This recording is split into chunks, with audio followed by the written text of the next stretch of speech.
Hola, buenas tardes.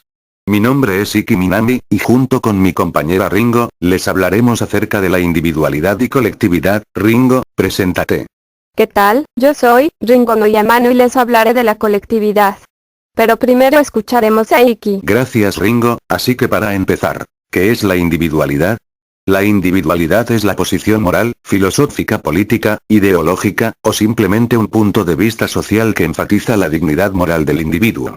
Los individualistas promueven el ejercicio de los objetivos y los deseos propios y en tanto la independencia y la autosuficiencia mientras se oponen a la mayoría de las intervenciones externas sobre las opciones personales, sean estas sociales, estatales, o de cualquier otro tipo de grupo o institución. En pocas palabras, se puede decir que es el lado opuesto de la colectividad. La individualidad hace del individuo su centro y en tanto comienza con la premisa fundamental de que el individuo humano es de importancia primaria en la lucha por la liberación. Los derechos humanos y la libertad son la substancia de estas teorías. El liberalismo, el existencialismo y el anarquismo individualista son ejemplos de movimientos que toman al individuo humano como unidad central de análisis. La individualidad es también asociada con intereses y estilos de vida artísticos y bohemios, donde existe una tendencia hacia la autocreación y la experimentación en tanto opuesta o elusiva de la tradición o las opiniones y comportamientos populares o de masas, y en tanto con una posición filosófico-ética humanista. Las primeras ideas del individualismo surgieron de la religión en la Edad Media.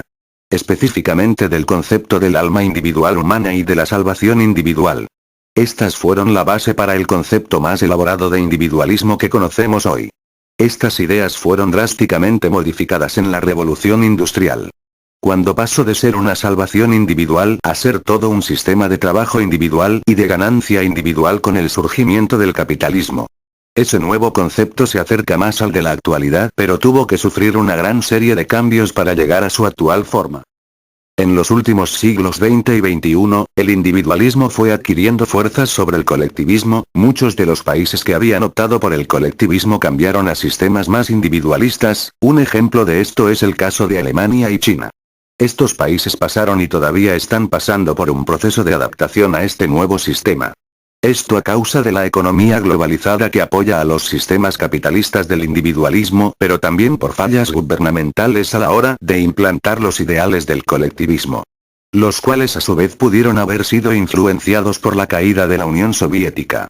Estos factores convierten al individualismo en la ideología dominante en la actualidad, principios del siglo XXI. La mayoría de los países del mundo han adaptado un sistema individualista, lo que dificulta el surgimiento de otras ideologías alternas. Aunque el colectivismo permanece existente en algunos países como es el caso de Cuba. De mi parte es todo, ahora vamos con el tema de la colectividad. Ringo, te escuchamos. Gracias Iki, ahora yo les pregunto. ¿Qué es la colectividad? La colectividad considerada por muchos diametralmente opuesta a la individualidad.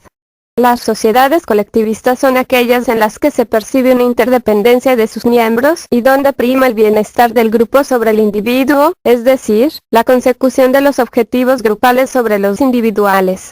La valía del individuo radica en cómo contribuye a la sociedad. En cambio, en las sociedades individualistas sobresalen los valores que fomentan el éxito individual y la competencia, es decir, los objetivos del grupo quedan relegados a los objetivos personales. El colectivismo es ante todo más equitativo y más altruista, porque los derechos de la colectividad priman sobre los derechos individuales. La base del colectivismo supone que ningún individuo solo, sin utilizar a los otros, puede descollar, y asume que para sobresalir o dominar es necesario servirse de terceros para su beneficio personal. El colectivismo propone que para evitar que individuos inescrupulosos utilicen a otros individuos para su propio beneficio desaforado, las sociedades deberían actuar como colectividades, donde el bienestar individual se consiga como integrante de la colectividad, asumiendo que los derechos de la colectividad deben primar sobre los derechos individuales. Es decir, el derecho de todos por encima del derecho individual. Así, en las colectividades deben existir derechos colectivos, de más peso que los derechos individuales. Cuando se habla de derechos colectivistas, estos deben estar en armonía con los derechos de otras colectividades.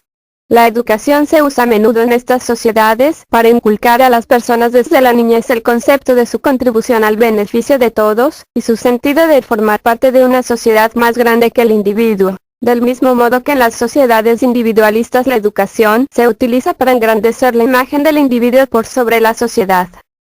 Algunos expresan que el colectivismo sostiene que el individuo no tiene derechos, que su vida y su trabajo le pertenecen al grupo y que el grupo puede sacrificarlo a su antojo para sus propios intereses, que la única manera de poner en práctica una doctrina de ese tipo es por medio de la fuerza bruta, y el estatismo siempre ha sido el corolario político del colectivismo, pero esto no es cierto, a menos que un colectivo tenga un régimen dictatorial o totalitario. En realidad, para los colectivistas los derechos de la colectividad son la suma de los derechos individuales comunes, pero respetando la identidad humana de todos los miembros del colectivo. Bien, de nuestra parte sería todo, los saluda, Ringo. Licky, despídete. Nos vemos, y hasta la próxima.